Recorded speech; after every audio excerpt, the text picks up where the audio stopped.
lá. Eu vou passar para vocês aqui o último conteúdo. A rigor, eu estava planejando fazer outra coisa hoje, mas eu também sempre tenho um plano A, B e C.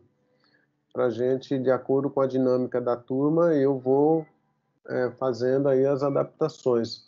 Então, como eu não vou conseguir fechar aqui a tempo hábil, então eu vou passar o conteúdo e na próxima a gente vai fazer o exercício que eu falei com vocês. Certo? Que está faltando só esse conteúdo aqui para a gente fechar aí praticamente o relatório, eu diria o segundo relatório da nossa avaliação. Certo? Bom, vamos lá.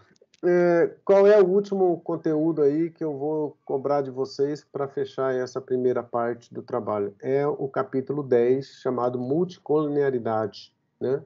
Que é um complemento aí da avaliação econométrica do modelo estimado. Eu estimei o modelo, eu faço uma avaliação estatística, faço uma avaliação econômica e faço uma avaliação econométrica.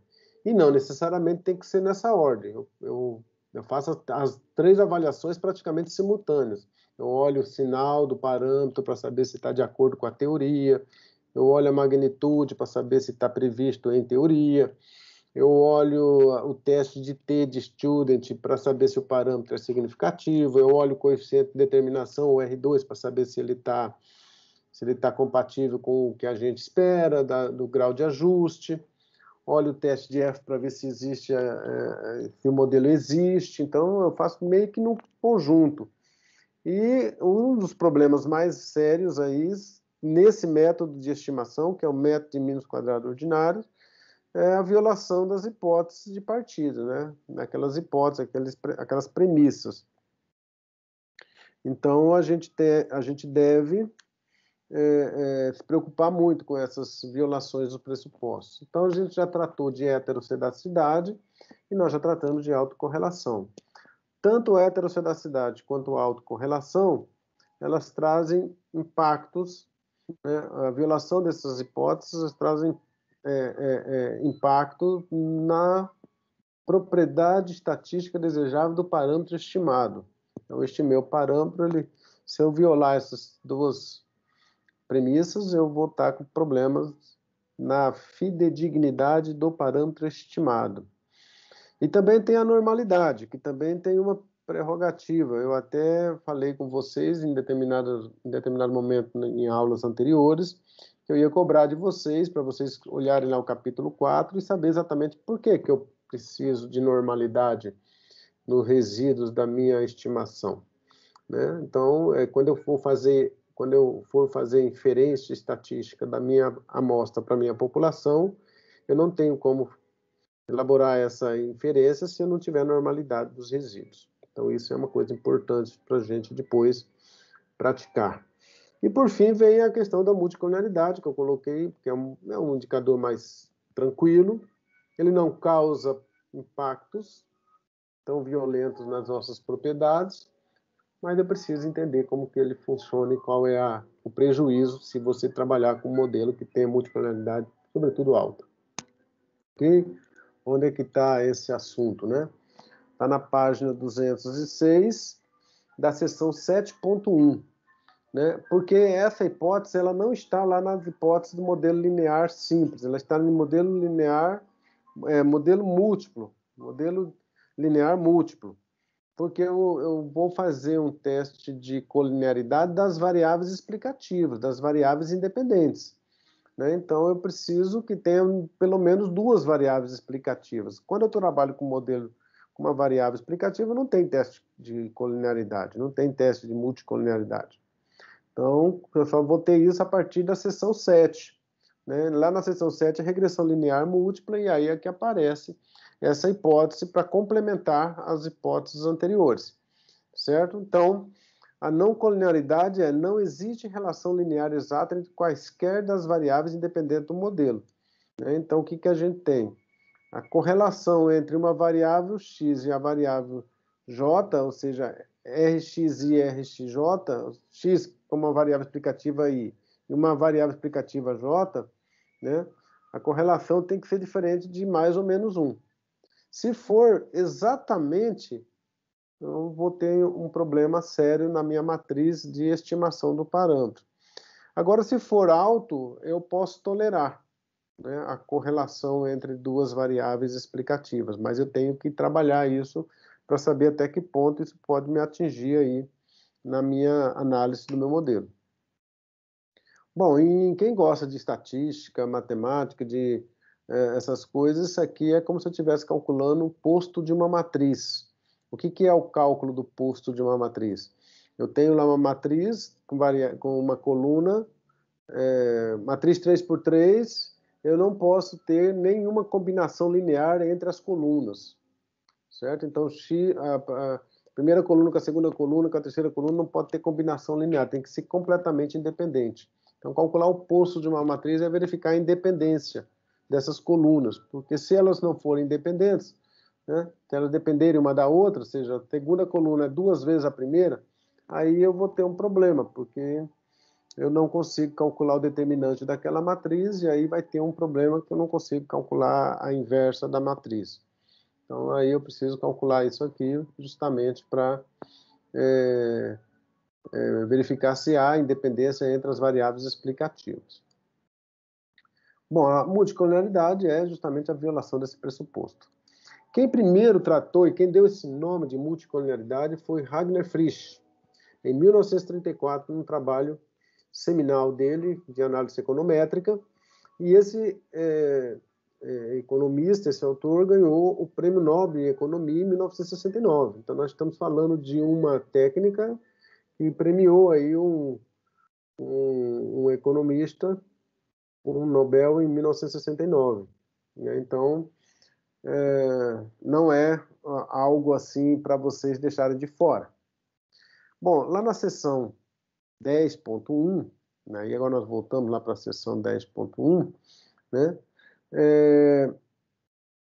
na página 330, tem-se exatamente quais são as razões, quais são as justificativas, quais são os indícios de aparecimento da multicolonialidade.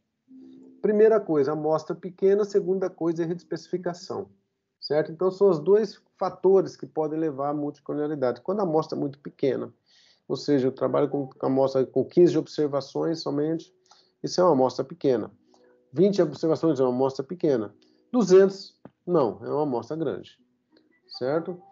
Bom, por quê? Porque o método de coleta pode estar comprometendo, a restrição do modelo em relação à população pode estar muito pequena em relação à população, ou seja, eu tenho observações que vêm lá desde 1950, mensalmente. Eu só pego os últimos 3 meses para poder fazer um modelo, fica completamente fora de propósito, né? Então, eu preciso ampliar o tamanho da amostra para poder ter uma melhora na qualidade das minhas estimações. Erro de especificação já acompanha a gente aí desde a heterocidacidade da autocorrelação, ou seja, a forma funcional escolhida pode comprometer e pode trazer um problema de multicolonialidade aí no na nossa especificação. Ok? E modelo sobredeterminado seria, né, quando a gente está com número de variáveis acima do necessário, né? Então, eu tenho muitas variáveis dentro do modelo, aí você realmente causa uma possibilidade de as variáveis estarem correlacionadas entre elas. Ok? Bom, consequência teórica, né? A teoria não é atingida pela multicolonialidade em nenhuma das situações, nem na linearidade, nem na eficiência, nem na consistência, certo? Então, não há nenhuma consequência teórica se você estiver trabalhando com um modelo que tenha multicolonialidade, né? Então, não há nenhum prejuízo. Agora, tem consequências práticas, né? Consequências práticas por quê? Porque quando você está trabalhando com um modelo que tenha multicolonialidade, você tem um fator de variância muito alta. E quando a variância é muito alta, você compromete o teste de hipótese. Porque o que é o teste de hipótese, por exemplo, do beta 1? O teste de hipótese do beta 1 é o beta 1 estimado dividido pela sua variância. Se a variância é muito grande, você está no denominador, então um número qualquer dividido por um número muito grande, você converge para a aceitação da hipótese nula. E isso já é um prejuízo, porque você cria uma variância grande, o t calculado fica o numerador pelo denominador muito grande, ele vai tender ao número pequeno. E aí o número pequeno vai tender para uma hipótese nula. Se vai tender para uma hipótese nula, significa dizer que eu vou ter uma probabilidade de cometer erros. Ou erro do tipo 1, rejeitar uma hipótese verdadeira, ou erro do tipo 2, aceitar uma hipótese falsa. Né? Então, esse é um problema prático aí quando tem multicolonialidade. Né? Olha aí, a estatística T fica viesada, né? Então, por conta dessa variância muito grande. Então, eu vou deslocando, né, meu limite crítico aí do meu teste, e ele vai ficar dentro da área de aceitação se a variância for muito grande. E outra coisa também que pode comprometer é o coeficiente de determinação muito alto. Você pega o que você mais quer no modelo econométrico é um grau de ajuste bom. 0,80, 0,85, 0,90. Agora, quando você pega 0,99, há um indício que alguma coisa não está legal. E pode ser multicolonialidade. Então, quando o coeficiente de determinação do modelo estiver muito alto, bem próximo de 1, então desconfie que alguma coisa pode não estar legal. Certo? Apesar da gente querer que o modelo seja um coeficiente de determinação bem próximo de 1, quando ele acontece é porque alguma coisa está errada, porque nem sempre vai ter alguma variável faltando, sempre vai ter um erro dentro desse modelo, e deve ser pelo menos em torno de 10%. Bom, isso está no Gujarat, está 336, tá certo? Qual que é o problema que a gente vai tentar resolver, né? Primeiro, vocês vão tentar buscar a explicação do porquê que aconteceu multicolonialidade, né? E depois nós vamos fazer uns testes para identificar a presença ou não de multicolonialidade. Certo? E, por fim, uma correção. Só que a correção a gente vai fazer umas ressalvas aqui, que tipo de correção que você pode fazer. Como que eu detecto a multicolonialidade? Primeira coisa, quando eu tenho contradição entre as duas estatísticas principais da análise estatística de um modelo, que é os coeficientes T beta 1, T beta 2, T beta 3, e o coeficiente de determinação. Vamos supor que o coeficiente de determinação mostre para vocês que o modelo está bem especificado. E os coeficientes de cada parâmetro individual, né, você tem a aceitação da hipótese nula. Né? Então, você tem uma rejeição do modelo de um lado e uma aceitação do outro. Né? Isso é muito comum acontecer. Quando você tem contradições dos dois grupos de estatísticas, você tem uma evidência de que você pode ter uma multicolonialidade.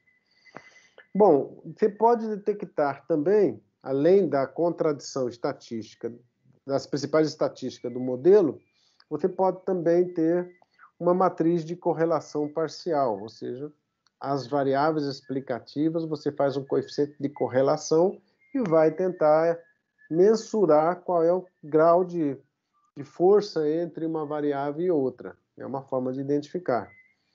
E outra forma também de identificar multicolonialidade dentro da estimação de um modelo é você ir fazendo passo a passo, né? Que a gente chama de stepwise. Você vai fazendo passo a passo, vai verificando se os parâmetros vão continuando estáveis, né? Ou seja, eu tenho lá um modelo com 5 variáveis explicativas. Aí eu faço o modelo 5 variáveis explicativas. Os parâmetros estão ali calculados. Aí eu faço com 4 variáveis explicativas. Os parâmetros estão ali estáveis. Aí eu faço com 3 variáveis explicativas. O parâmetro mudou, né? Então, quando eu vou alterando aqui o meu processo de estimação passo a passo, aí os parâmetros vão mudando de sinal, vão mudando de magnitude, e isso é uma evidência de que eu tenho um problema de multicolonialidade. Esse problema é sério, certo? Então, eu pego lá um modelo com 5 variáveis e faço ao contrário. Estimo com uma, vejo o parâmetro. Estimo com 2, vejo o parâmetro. Estimo com 3, vejo o parâmetro. Estimo com 4, vejo os parâmetros. Se os parâmetros mantiverem constantes, não tem problema de multicolonialidade. Se os parâmetros ficarem alterando de sinal, de magnitude muito fortemente, aí é provável que você tenha um problema de multicolonialidade no teu modelo. Ok? Veja só esse modelo aqui, essa possibilidade de você estimar e ter esse resultado. Ó, você tem aqui y chapéu é igual a menos 101,49 mais 0,08x1 mais 0,76x2, certo? O coeficiente de determinação é 0,97. Só que o T de student deu 1,40 e 1,0. A rigor, para aceitar ou rejeitar a hipótese nula, né, eu teria que estar aqui 1,96, 1,96, 2,5, 3,4, para rejeitar a hipótese nula. Porque se eu ficar dentro da área de aceitação da hipótese nula, 1,40, eu estou caindo na área de aceitação da hipótese nula. Então, esse parâmetro aqui é 0. 1,0, estou caindo dentro da área de aceitação da hipótese nula. Esse parâmetro é igual a 0. Então, a rigor, eu teria y é igual a 0, 0, ao menos 101. Só que o coeficiente de determinação deu o quê? O modelo está bem ajustado, 0,97. Isso significa dizer que eu tenho uma contradição entre o meu R2 e os meus TST. Veja que aqui já tinha até o grau de o T crítico, ó, 208. Então aqui ele só vai rejeitar a hipótese nula aqui a partir de 208. Como ele caiu dentro da área de aceitação da hipótese nula, isso aqui é 0, isso aqui é 0. Estou aceitando a hipótese nula. Okay? Então, isso aqui é o primeiro exercício que vocês vão fazer de exploração de violação de pressupostos. Você olha lá a estatística de T e olha o coeficiente de determinação, então quando eles estão meio que juntos, tipo assim, se tivesse dado 0,30 aqui e esse aqui aceitando a hipótese nula, beleza, tá os dois ruins. Mas se você pega lá um que está coeficiente de determinação 0,97 e os parâmetros aqui todos negados, aceitando a hipótese nula, contradição. Se eu pegar o contrário, eu tenho os parâmetros todos bons, mas o coeficiente de determinação deu 0,30, opa, aqui eu tenho um problema de erro de especificação. Eu tenho um problema de erro de especificação que pode ser uma variável que está correlacionada com a outra, ou pode ser uma variável faltante aqui. Então eu posso ter um problema também nesse resultado. Então é só bater o olho lá na regressão e observar como é que está.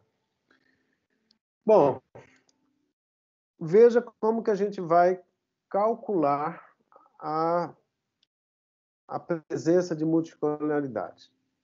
A velocidade com que as variâncias e covariâncias aumentam pode ser vistas como o fator de incremento da variância, ou fator de incremento da variância, certo? E a fórmula é essa daqui, ó. 1 dividido por 1 menos o coeficiente de correlação entre a primeira variável explicativa e a segunda variável explicativa elevado ao quadrado vai dar um número aqui, certo? E esse número representa o quanto que essa variável 2, né, vai adicionar variância nesse modelo. Vai aumentar ou não a variância nesse modelo. Então, o que eu tenho aqui? Quanto maior for o fator de incremento da variância, mais problemático é o meu modelo, né?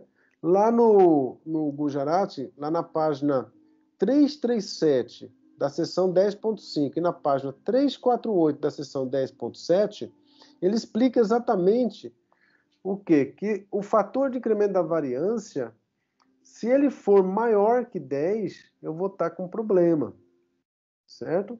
E para ele ser maior do que 10, o coeficiente de determinação é maior que 0,90. Isso é verdade. Se o coeficiente de determinação for maior que 0,90, ou seja, existe uma correlação muito forte entre as duas variáveis explicativas. 0,90 é muito forte. Bom, se isso é verdade, então eu tenho um problema de multicolonialidade. Eu tenho que saber exatamente se isso não vai me atrapalhar meu teste de T de Stewart, meus testes de significância do meu modelo. Então, esse é o indício de que alguma coisa pode estar errada. Então, veja que eu posso calcular o coeficiente de correlação entre cada variável explicativa e verificar a magnitude das variáveis explicativas como depois eu posso pegar esse coeficiente de correlação, elevar ao quadrado e calcular o fator de incremento da variância, né? Então, eu teria aqui exatamente como calcular isso aqui, ok? Bom, existe também, lá no Gujarati, na página 347, uma outra especificação aqui, uma outra regra, que diz, a regra de Klein, né, que a multicolinearidade não é prejudicial se o coeficiente de determinação dos modelos especificados for maior que o quadrado das correlações simples. Ok? Então, o que eu vou fazer? Eu vou calcular o coeficiente de correlação simples, né, e verificar se o quadrado dessa coeficiente de correlação simples ele é menor do que o coeficiente de determinação. Essa é uma sugestão de mais um prêmio Nobel em economia, né? Lawrence Klein. Esse Klein ele foi um dos macroeconometristas mais importantes aí a partir de 1950, 1960, quando ele estava estimando as matrizes macroeconômicas dos Estados Unidos. Então, ele fez vários exercícios, né? Tem vários trabalhos dele distribuídos aí dentro do próprio livro do Gujarati, que ele chegou à conclusão que é perigoso você ficar modificando o modelo se você tem uma multicolinearidade, apesar de ter multicolinearidade. Então, eu vou criar um indicador aqui para poder falar, ó, até aqui eu aceito, a partir daqui eu posso conviver com a multicolinearidade, né? Então, ele gerou uma regrinha, que é essa daqui, e, lógico, é um macroeconometrista, tem uma importância muito grande dentro da academia, nós respeitamos muito os trabalhos que ele desenvolveu para estudar a macroeconomia a partir de 1940, a partir da macroeconomia keynesiana, né? E ele ganhou o prêmio Nobel em 1980, né, por esse trabalho. Então, é alguém que a gente está ouvindo aqui também que tem a importância, a gente tem que respeitar. Como eu disse para vocês, a estimação por stepwise, né, é verificar a estabilidade das estimativas. Y é função de x1, x2, x3 e x4, y é função de x1, x2, x3, y é função de x1, x2, e você vai verificando se os parâmetros eles vão modificando, né? Então, esse aqui é um caminho que a gente procede para poder... Mas também eu não gosto muito dele. Eu acho que ele é razoável para quem faz ciências da natureza. Ciências sociais, eu acho complicado fazer esse tipo de teste e esse tipo de retirada, né? Porque às vezes você pode estar jogando fora aí uma variável que faz parte do modelo, mesmo que ela tenha multicolinearidade alta. Bom, como é que eu faço a correção quando eu tenho multicolinearidade? Primeira coisa, geralmente, como foi dito antes, lá no começo da aula, no aparecimento da multicolinearidade, a primeira coisa que você pode imaginar é tá faltando amostra, aqui está faltando mais observações. Então, eu preciso ampliar o tamanho da amostra. Quanto maior o tamanho da amostra, mais você tem capacidade de acerto no modelo de vocês. Quanto menor o tamanho da amostra, mais vieses vão acontecer. E aí pode ser que a multicolinearidade apareça aí também. Então, aumentar o tamanho da amostra é um fator importante, né? Você pode realmente melhorar a qualidade. Outro fator, testar, né, outra forma funcional, porque de repente na forma funcional você tem que fazer uma transformação na variável explicativa. Quando você faz a transformação na variável explicativa, você de certa forma você pode, por exemplo, né, estava lá y em função de x e z. Só que x e z, elas podem ser proporcionais. Então, você pode pegar x e dividir por z, né, e ficar com uma variável só, né? Então, você poderia fazer, por exemplo, intensivo em capital, modelo de crescimento intensivo em capital, modelo de crescimento intensivo em trabalho. Então, você elimina uma das variáveis explicativas, fazendo com que ela fique de uma forma funcional diferente. Então, é uma forma da gente resolver e fazer essa correção. Transformar as variáveis, né? Também aí pode seguir no mesmo exemplo que eu acabei de dar, né, onde você faz uma transformação e você, de certa forma, corrige a forma funcional. E, por último, pessoal, excluir a variável que você desconfia que está causando a multicolonialidade. Só que eu já coloquei aqui de vermelho porque esse é o ponto mais crítico aí. Porque, veja, se vocês lembrarem da metodologia do curso de econometria, vocês vão lembrar o seguinte: qual é o método que você utiliza para montar um modelo econométrico? O primeiro passo é montar um modelo que venha lá da teoria econômica. O segundo passo é que você vai atrás da base de dados, né? Do modelo matemático, modelo econométrico, depois a base de dados. E o terceiro passo você vai fazer o quê? A previsão. A estimação. Então, quando você já parte lá do início com o seu modelo teórico definido, então, para você retirar uma variável que está com problema dentro do modelo econométrico, provavelmente você vai chocar com o modelo teórico. E isso não é saudável. Então, para tirar uma variável que já vem prevista no modelo teórico, é preciso vocês terem muita certeza de que realmente eu preciso retirar aquela variável de lá. O que a gente pode fazer é o seguinte: muitas vezes o modelo teórico sugere, tipo assim, o investimento é função da taxa de juros.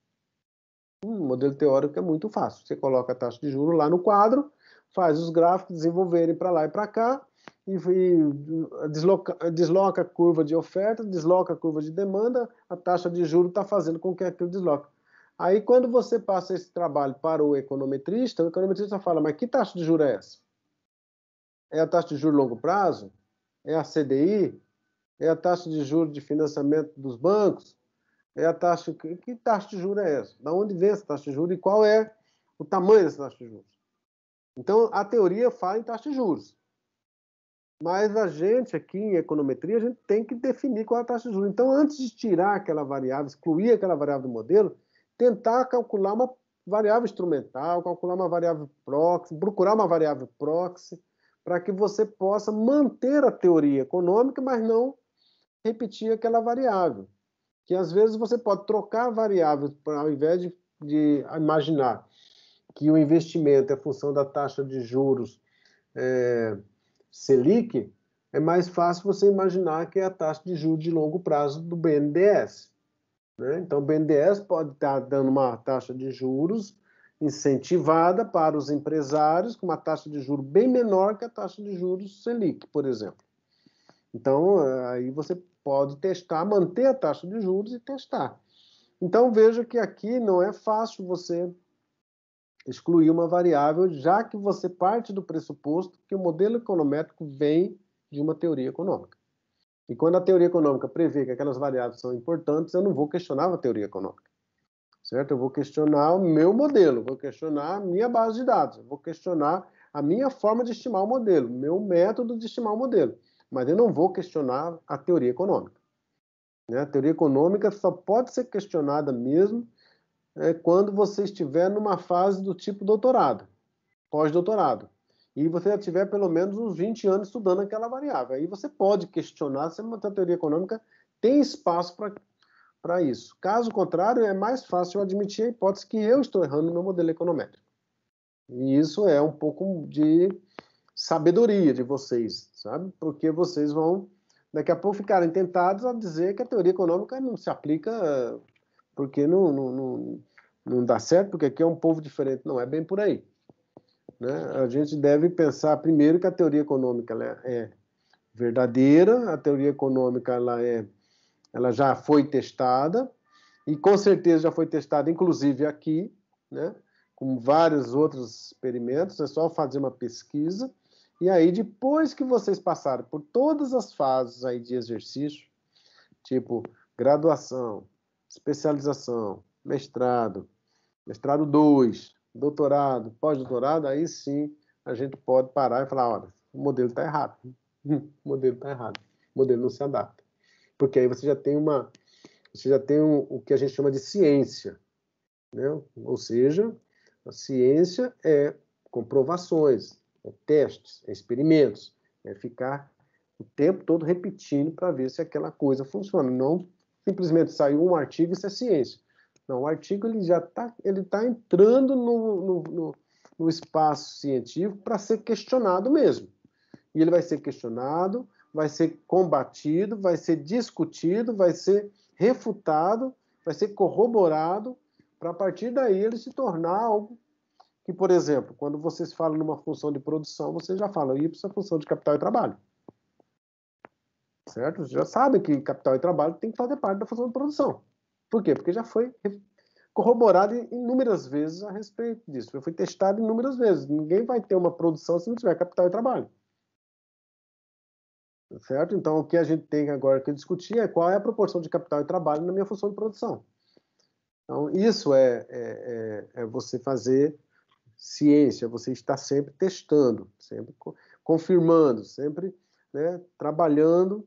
Não é uma única visão, uma única percepção que torna aquilo científico. Não, ciência tem que ser questionável.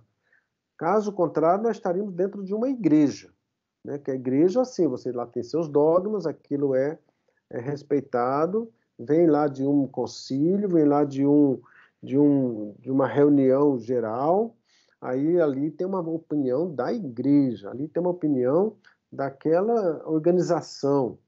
Agora, a ciência não tem dono. A ciência é refutar, é discutir, é testar, é comprovar, né? A ciência, eu posso ter uma percepção, o professor da sala do lado pode ter outra percepção, e aí nós vamos testar quem é que tem, né, pegar os fatos, pegar a realidade, e aí sim verificar se aquilo é possível de testar ou não, ou aquilo fica só no abstrato. Né? O ideal é vocês evidenciarem tudo que vocês vão fazer. Por isso que quando vocês recebem lá meu vídeo, tem lá uma frasezinha do Galileu Galilei. Depois vocês prestem atenção, se vocês ainda não prestaram atenção. Muito bem. Então, dito isso, pessoal, agora a gente vai fazer o quê? A gente vai para o R, né? Vamos lá para o... Deixa eu acabar aqui a minha apresentação. Abrir aqui o meu R e mostrar para vocês como que vocês vão fazer o próximo passo. Então, qual é a sugestão aí para quem está no trabalho, desenvolvendo o trabalho? A sugestão é ir já colocando essas informações no próprio doc, certo? Já vai pegando essa referência que eu estou passando para vocês aí. Cada aula eu estou passando uma referência, né? Então, eu estou dizendo para vocês exatamente o lugar onde está, para vocês ir lá buscar, colocar no texto de vocês e estudar. Nesse primeiro momento, eu estou fazendo uma cobrança de vocês, uma cobrança meio que ainda subliminar, para vocês provarem a autenticidade de quem está fazendo o trabalho, né? Se está havendo aqui, né, honestidade na hora de fazer o trabalho, se vocês estão empenhados em desenvolver o trabalho, se vocês estão entendendo o que estão escrevendo. Então, eu estou mais preocupado com essa padronização. Mas, a partir de determinado momento, a gente começa a cobrar outras coisas mais de conhecimento, tá certo? Bom, vamos lá. Eu vou rodar aqui o modelo, né? Deixa eu limpar aqui. Como a gente já faz toda a aula, né? E aqui estão os scripts que a gente está rodando, né? Aqui estão todas as variáveis que vão fazer parte dos meus dados, né? Ok? Novamente, 216 observações, né? Transformei em série temporal, né? As séries todas em série temporal, limitando aqui de 2003 para frente, né? Depois eu venho para a estatística descritiva, nem vou abrir, e agora eu venho para o meu modelo, certo? Modelo, né? E os resíduos.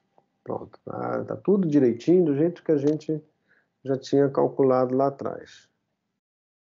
Né? Ok. Bom, Avaliação econométrica, a primeira parte foi heterossedacidade, também não vou falar mais nela. E a segunda parte foi o teste de autocorrelação. Espero que vocês tenham feito os testes de autocorrelação, certo? O teste ARCH e tal. O teste de normalidade, também espero que vocês já tenham feito. E agora sim, vem o teste da multicolonialidade. Bom, pessoal, a primeira coisa que vocês vão fazer no teste de multicolonialidade, como a série de vocês está toda transformada em série temporal, vocês devem voltar para o data frame, né? Então eu vou chamar aqui, olha, AS matriz data frame dados, né?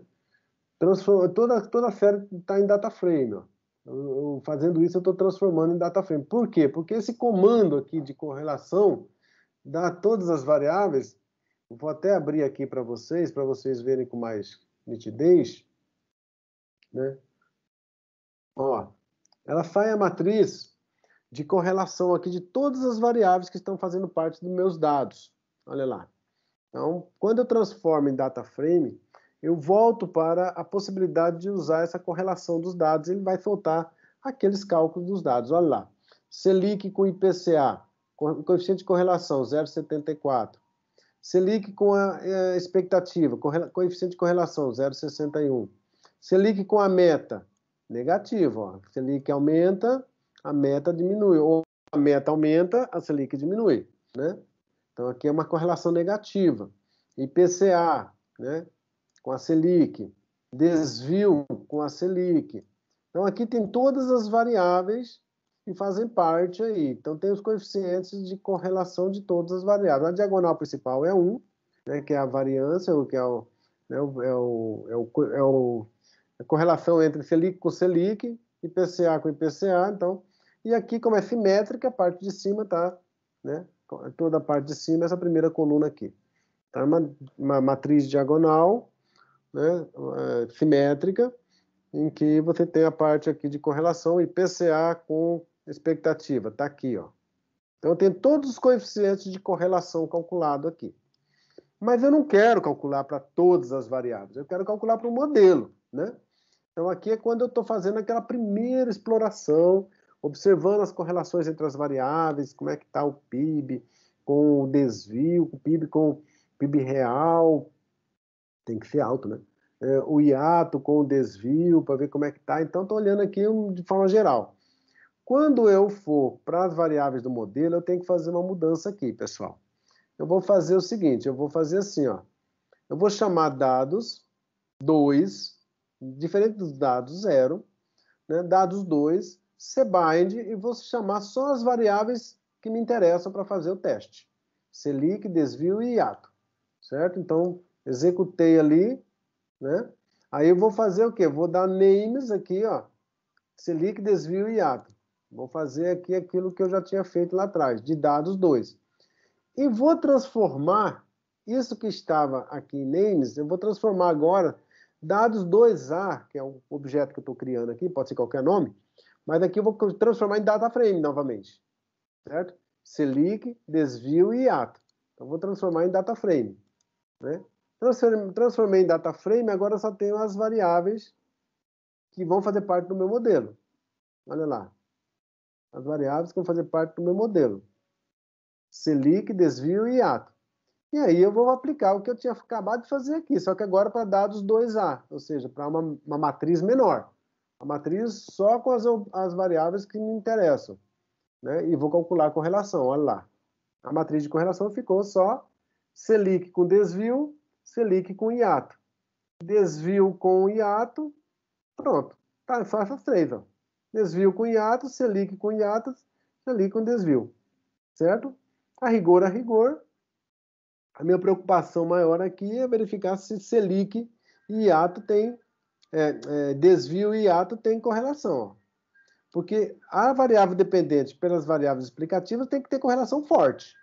Mas as variáveis explicativas, que aqui ficou só desvio e hiato, aqui está com correlação baixa. Então, provavelmente isso aqui não vai dar. Como a correlação entre desvio e hiato são as duas variáveis explicativas é baixa, então provavelmente não vai dar problema.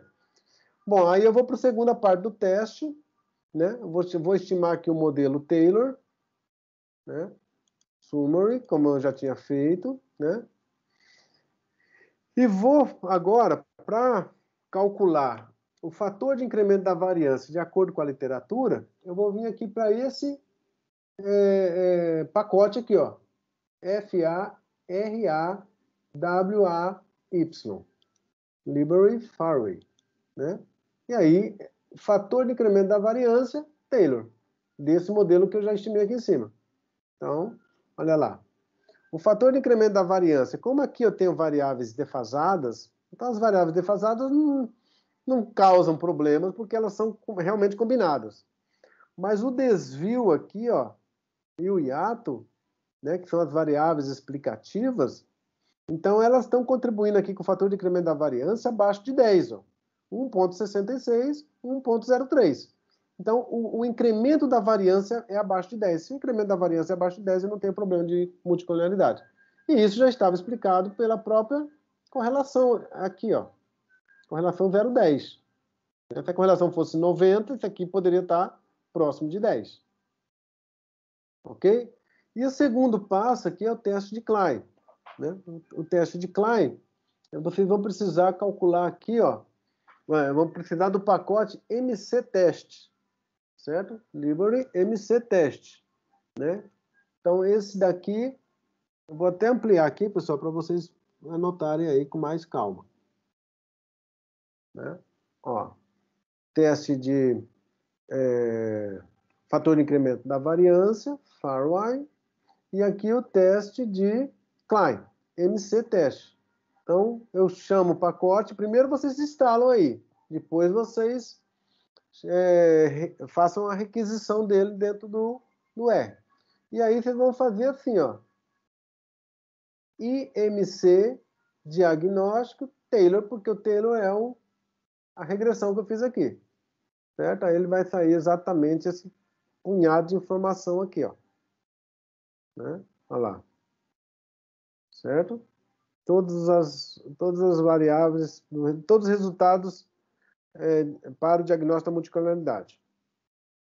Então, eu tenho o fator de incremento da variância, a rigor deve coincidir com aquele lá de cima que nós fizemos, né? Aqui tem a tolerância, lá no livro do Gujarat tem a explicação dessa tolerância, o limite inferior e o limite superior dos intervalos, né? E aqui tem o Klein, ó. O que me interessa aqui é só isso aqui, ó. Klein. Se for 1, se o resultado de Klein aqui for 1, eu tenho colinearidade nas variáveis explicativas. Se for 0, não existe colinearidade detectada. Então eu vou ficar de olho aqui, ó. Certo? Vou ficar de olho aqui. O que é o Klein? É aquele coeficiente de determinação do modelo combinado com o coeficiente de correlação individual das variáveis explicativas. Certo? Então é essa a interpretação dessa saída aqui. Então vocês depois façam esse teste para a gente poder fechar essa parte do nosso trabalho. Ok?